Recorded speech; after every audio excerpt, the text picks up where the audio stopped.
नमस्कार दोस्तों, मैं गोविंद विश्वास आप सभी का इस चैनल पे एक बार फिर से स्वागत करता हूं। आज हमारे साथ उपस्थित हैं मुंबई से शिल्पा निकम जी। तो शिल्पा जी, आपका बहुत बहुत स्वागत है। और दोस्तों, आज शिल्पा जी का जन्मदिन है, तो हम सभी उनको जन्मदिन की बहुत सारी शुभकामनाएं देते हैं और आज की बातचीत को शुरू करते हैं। और जो इस चैनल पर नए हैं, चैनल को सब्सक्राइब कर लें और वीडियो को अंत तक ज़रूर देखें। शिल्पा जी, हम जानना चाहते हैं आपका जन्म कहाँ हुआ, आपकी स्कूलिंग कहाँ हुई, आपका इस फील्ड के प्रति रुचि कैसे बढ़ी। तो इस बारे में आप दर्शकों से जो भी साझा करना चाहे, हमें बहुत खुशी होगी। मैं शिल्पा निकम मुंबई से हूँ। जहाँ तक मुझे लगता है, हर कलाकार के लिए उसका जन्मस्थान महत्वपूर्ण होता है। जन्म से लेकर उसका बचपन, सराउंडिंग उसके लिए प्रेरणादायक रहता है। ठीक उसी तरह मेरे लिए भी मेरा जन्मस्थान मेरी आर्ट जर्नी में महत्वपूर्ण रहा है। मेरा जन्म गुजरात स्थित जाफराबाद में हुआ है। मेरा बचपन, स्कूल और कॉलेज का एजुकेशन मुंबई में ही हुआ है। स्कूल की पढ़ाई के बाद मैंने टेक्सटाइल डिज़ाइनिंग का डिप्लोमा किया। मुझे ड्राइंग या विषय में बचपन से ही रुचि थी। हमारा फैमिली बिजनेस साड़ी का था। उस समय हमारे पास टेक्सटाइल डिज़ाइनर का यूनिट था। मन में ऐसा ख्याल आया कि क्यों न मैं इसमें पढ़ाई कर अपने फैमिली बिजनेस में हेल्प करूं। जब मैं इसमें प्रैक्टिस करने लगी तो यह अनुभव हुआ कि डिज़ाइन के अलावा आर्ट में और भी बहुत कुछ है जो मुझे सीखना है और जानना है। तब मैंने जे स्कूल ऑफ आर्ट में एडमिशन लिया। 1993 में बैचलर ऑफ फाइन आर्ट्स और 1996 में master of fine art painting में एजुकेशन हुआ। जी शिल्पा जी, हम जानना चाहते हैं आपके चित्र जो अमूर्त हैं उसके पीछे आपके क्या विचार हैं, क्योंकि आपके चित्र देखने में एक लैंडस्केप सा प्रतीत होता है, क्योंकि उसमें बहुत सारे लेयर्स हैं जो बहुत सारी चीज़ें कहती हैं। एक विजुअल जब हम उसको देखने जाते हैं तो उसके पीछे आपके क्या विचार हैं, वो हम जानना चाहते हैं। चित्र की एक अपनी भाषा होती है, वो फिगरेटिव हो या एब्स्ट्रैक्ट। मुझे ऐसा लगता है कि कोई भी कलाकार अपनी कल्पना, विचार और एक्सप्रेशन को प्रस्तुत करने के लिए एक रास्ते का चुनाव करता है, और यही चुनाव हेतुपूर्वक नहीं होता।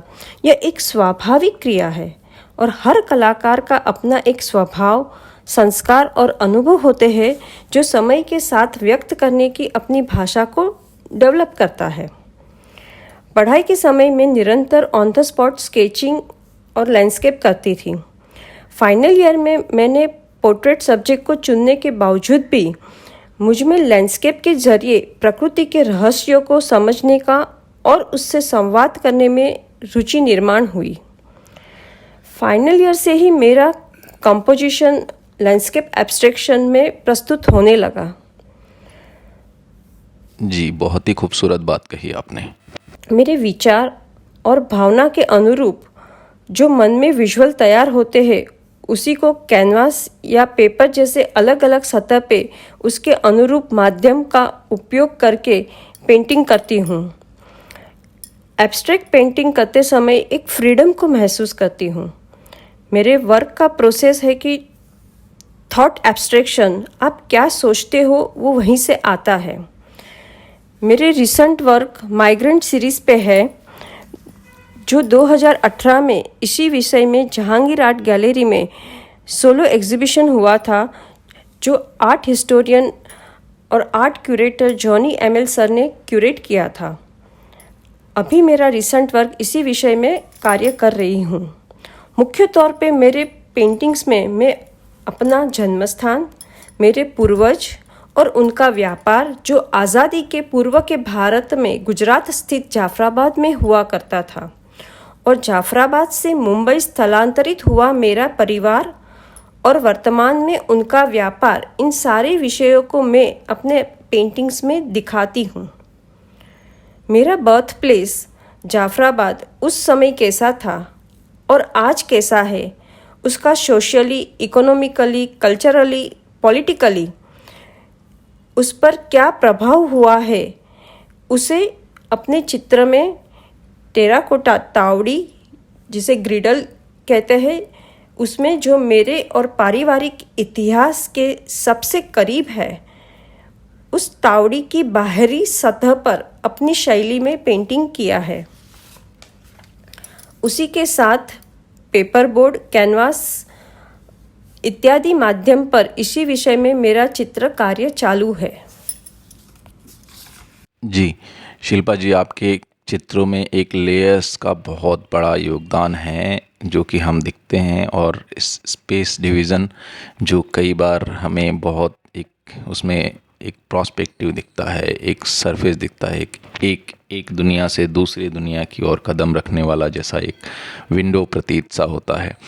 तो ये बहुत लगातार हम जब रियाज़ करते हैं तभी ये जो जगह है वो हम बना पाते हैं, ये तो श्योर है। अच्छा, हमने अभी जो आपके कुछ एक्सपेरिमेंटल वर्क देखे हैं जो कि इंस्टॉलेशन बेस्ड हैं, जो मटके पे हैं, उस पे विषय में, और जो दूसरे इंस्टॉलेशन है उसके विषय में भी आप ज़रूर कुछ बताइएगा। पिछले कुछ सालों से मेरी कला में अलग अलग मीडियम के साथ एक्सपेरिमेंट करके कला का निर्माण हुआ है। 49th Birla academy of art and culture में LOC लाइन ऑफ कंट्रोल जो जॉनी एमएल सर ने 2015 में क्यूरेट किया था, इस एग्जीबिशन में mixed media painting and barbed wire का इंस्टॉलेशन भी प्रदर्शित किया था। और यहाँ पर पहली बार I experiment with installation as a medium. उसी के साथ मैंने थ्रेशोल्ड, जिसे दहलीज कहते हैं, उस दहलीज के टाइटल के साथ प्रदर्शित किया था, जो स्त्री जीवन पर आधारित है। स्त्री जब विवाह के पूर्व और बाद में अलग अलग बंधनों से गुजरना पड़ता है, जबकि हर तरह का कार्य करने की क्षमता होती है, उसके बावजूद भी उसे कार्य करने के लिए उसको बंधन में रहना पड़ता है। यह दिखाने के लिए मैंने इस इंस्टॉलेशन में रेत, मिट्टी, ग्लास, वुड, ग्रास, फ्लावर्स का इस्तेमाल करके यह दिखाने की कोशिश की है कि एक औरत अपनी घर की दहलीज पार करके दुनिया में खुद के बलबूते पे अपनी जगह बनाने की कोशिश करती है, और उस बढ़ते हुए कदम के साथ उसे कई कठिनाई और मुश्किलों का सामना करना पड़ता है। मेरा यह काम उसी पे आधारित है। यह विचार व्यक्त करने के लिए चित्र से ज़्यादा इंस्टॉलेशन का कार्य ज़्यादा प्रभावी महसूस हुआ। मैं एक पेंटर हूँ, तो अपने कंफर्ट जोन से निकलकर ऐसे कुछ क्यूरेटेड शो में अपने विचारों के साथ कुछ और एक्सपेरिमेंट करने की कोशिश की है। इस पेंडेमिक में ऑनलाइन वर्चुअल ग्रुप शो मैंने पार्टिसिपेट किया था, अंडर हिज आई, जो सुषमा सबनीस ने क्यूरेट किया था। इस recent women's march installation work में टेराकोटा के डिफरेंट साइज के पॉट का उपयोग किया है। यहाँ पे terracotta pot use as a metaphor of uterus, गर्भ, जहाँ टेराकोटा के बर्तन गर्भ की भूमिका निभाते हैं। हमारी दुनिया में गर्भ की कई तरह से व्याख्या की जाती है। उनमें से कुछ रिलीजियस, सामाजिक, राजनैतिक, सांस्कृतिक और आर्थिक पहलू को दिखाने की कोशिश की है। समाज में ऐसी बहुत सी हरकतें हैं जिससे स्त्री को जूझना पड़ता है। स्त्री की आइडेंटिटी को तोड़ने की कोशिश, untouch, metaphor of innocence, girl child, exploitation of women, psychological जो जख्म शरीर, मन और दिमाग में रहते हैं, वो पेंटिंग के ज़रिए टेराकोटा पॉट में इस मीडियम में दिखाने की कोशिश की है। जी, ये तो बहुत ही खूबसूरत वर्क्स हैं, और दूसरा ये कि इसमें कुछ ना कुछ चीज़ें ऐसी हैं जो आपके दिमाग में हमेशा छाप छोड़ जाती हैं। अच्छा, दूसरी एक बात है, जब आप एक चित्र बनाना शुरू करती हैं तो उससे पहले आपके मन में क्या विचार उत्पन्न होते हैं? चित्र शुरू करने से पहले जो विचार मन में उत्पन्न होते हैं, वह विषय के अनुरूप उसके विजुअल मेरे मन में तैयार होने के बाद कभी कभी पेपर के ऊपर कंपोजिशन के बारे में सोचती हूँ, या कभी कुछ विचार ऐसे भी आते हैं जो स्पॉन्टेनियसली कैनवास पे काम कर लेती हूँ।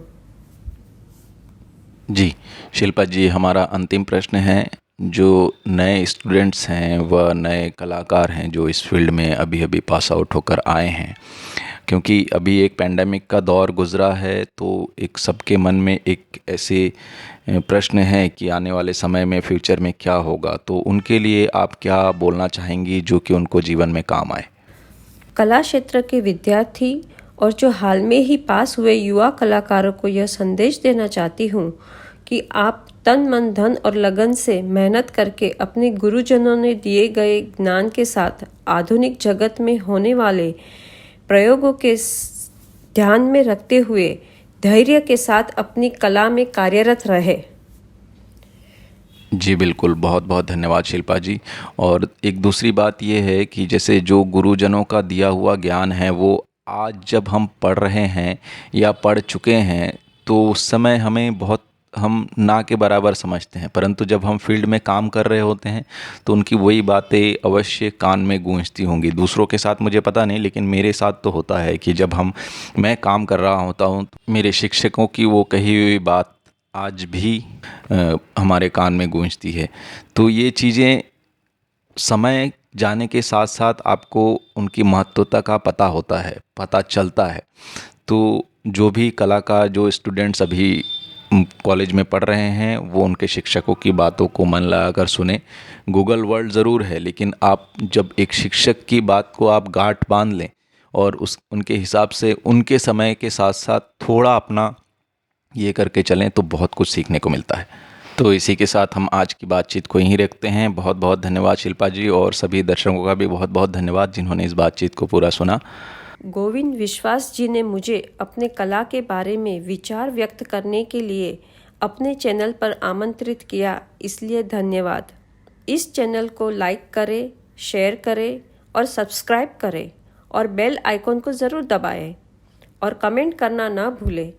धन्यवाद। Thank you so much ma'am. और हम कल एक नए अध्याय, एक नए कलाकार के साथ हम फिर से आप सभी के सामने उपस्थित होंगे। तब तक के लिए आज्ञा दे। नमस्कार। आप सभी का दिन शुभ हो।